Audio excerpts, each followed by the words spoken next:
The ocean is certainly a scary place, filled with thousands of creatures lurking within its depths. In addition to murky atmospheres, intense water pressure and unknown contents, the ocean leaves so many mysteries. But for one man, he had to endure a lot of our worst nightmares for 60 hours straight.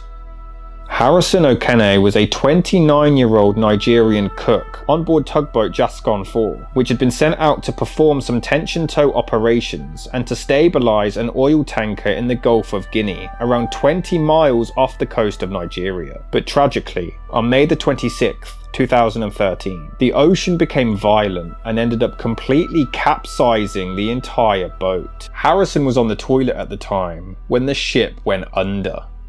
I was trying to open the door to get out when the toilet fell and hit me on the head. I just had time to see blood pour from the wound before the lights went off. Everywhere was dark. The bathroom began to fill with water. It didn't take long, 1 minute, 2 minutes, and I felt the boat touch the seabed. Lights went off and the vessel capsized. And I was there trying to, and the WC fell on my head and tear my head. And I was there struggling on how I can be able to open the door. When I was right there in the water, when I have access to nothing, right down inside the water. The Sunken 4 sank and landed upside down at the bottom of the sea, around 98 feet deep, with 12 crew members on board, including Harrison Okene.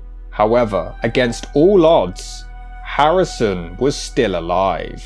He was now trapped nearly 100 feet at the bottom of the ocean in freezing cold temperatures, wearing nothing more than his boxer shorts, in complete darkness, and he had no choice but to fight for survival and await rescue. He felt like he didn't have the patience to wait and immediately started swimming away from a closed exit, but the force of the water swept him into another toilet, which was attached to the second engineer's cabin. The door quickly slammed shut as he was swept inside, and the water began to rise, but not completely. He began to use a mattress and anything else he could feel floating around to create a platform for him to use to keep his upper body above the water, to keep his temperature from freezing. During this time, his feet and legs were still in the cold water, with prawns underneath the surface nibbling away at him, as he had no choice but to wait and pray. He admitted to hearing his colleagues shouting and calling for help, but he couldn't do anything about it, and the shouts soon stopped, though he believed it was because they had escaped. Harrison attempted to leave the bathroom at one point, but the handle broke off. He then found a vent and broke it before using the steel to pry open the door and get back out. He then found his way into the second engineer's cabin, finding 2 life jackets, and they both had a torch. Carrying one in his mouth and the other in his boxers, he swam back to the watertight door again to make another escape attempt. But outside the cabin, the corridors were completely engulfed with water, and he just didn't have the energy to try to break down the exit door. For hours, Harrison kept swimming back and forth between his air pocket and the door, trying to get a way out, sometimes nearly fatally getting lost. If you got stuck in any room, you were lost. It was totally dark. I was confused. If you don't act fast, you could lose your life there.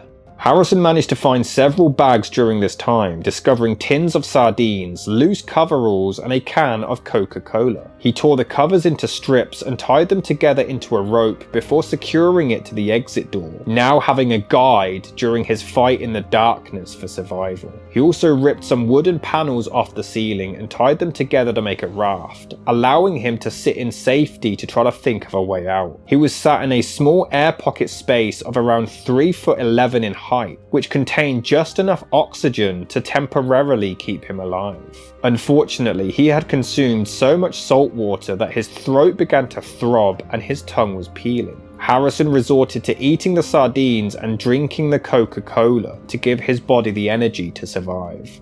He also managed to find some crayfish which were under the surface biting him, so he turned them into a meal as well. He now had wounds on his legs and the water was still rising, but all he could think about was his mother and wife. Harrison prayed and sang church songs to try to make it out. I tried to kill the fear in front of me, because one thing that can kill you fast is fear. That panic that comes at you, it kills you before your real death comes, because the moment you start panicking, you use too much oxygen. I thought of my family, thought of my mom, my brothers, my wife. I have access to none of them. No way to get to them. and I was right in the water, and I know I'm going to die. But the only thing I could put my hope and trust in and my confidence in is God. On May the 29th, 2013, after 3 days of being stuck 100 feet below the ocean's surface, in complete pitch black darkness and freezing cold temperatures, there finally came some hope. I don't know it's up to 3 days because I was thinking it's just a day, maybe it's getting to the evening. I was on there, keep on praying. When I prayed for some time, I stopped. And I said, God, let that will be done as it is in heaven, because I have tried my best. And I have called on you, and you have never failed me before. And you will never fail me at all in my life. So as I said that, to me, if death comes, let it come. If death did not come, I know He's going to rescue me. So as I was there like that, I kept calm, and I was bold because I was not afraid anymore, because I know it's life and death. The line is already drawn. If you want to come, let it come. A diver placed a marker buoy on the ship to warn others of its wreck, leading to Harrison frantically banging on the side of the vessel for help, which led to his rescue. Authorities had sent 3 South African divers down to retrieve the wreck. They expected to find 12 corpses, but upon entering the office they saw a human hand and believed that it was a dead body, before it grasped onto theirs, and they realised that there was a survivor. On the ceiling, yeah? Okay. What's that? Okay. That's horrible. Alright, you found one, yeah? He's alive! Okay, keep him there. Alright, just, alright, just hold him there, okay? Just keep him there. Alright, just keep him there and keep him calm, okay? Alright, just reassure him, pat him on the shoulder. Okay. Alright. Right, let's get that hat on his head so we can reduce the CO2, please. Just want you to keep calm, okay? Are you feeling okay? Are you sore? Have you got any injuries? Okay. What's your name? Harrison. Okay, Harrison. My name is Colby. Okay, and I'm going to bring you home, okay? And the diver that helped you now, his name is Nico. Okay, that's Nico, okay? You mustn't take your hat off, okay? You must just breathe nicely, yeah?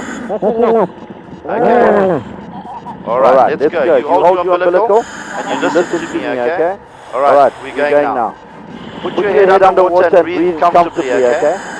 With not much time to lose, the divers had to come up with a survival and rescue plan for Harrison, who had no experience in diving and now had to return to the surface without his immune system completely shutting down, after being exposed to nothing more than darkness and cold for 60 hours straight. If Harrison would have returned to the surface immediately, he would have died. The divers managed to bring him some equipment and a guide to help him safely reach a recompression chamber for 3 days before finally returning to the surface. But due to all of the trauma, Harrison passed out on his way back up. However, he was revived and immediately rushed to hospital. Harrison Okene survived being at the bottom of the ocean for 3 days. Experts believe that he actually had enough oxygen down there to last another 2 or 3. However, that wasn't the end.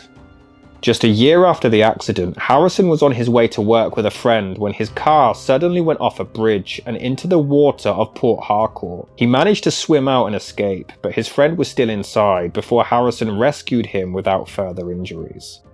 Years later, Harrison and his wife sadly separated, and he fell into a slump of depression.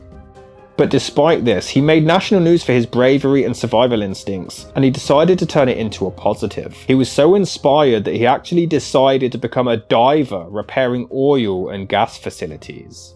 I was alone. I didn't have children. I didn't have a wife. Not a good job. I was frustrated. Just alone with my dog. I was depressed, but nobody knew. If I had sat down and said, I'm not going to the ocean again, I would not be here today. I have faced a lot of fears in my life, and I decided to face this once and for all. I know it should be my fear, but I don't need to be scared of water because I need to embrace my fear once and for all and be strong. Our happiness, our joy, our future, they are all in our hands. I had to reprogram my thinking. I balanced my mind.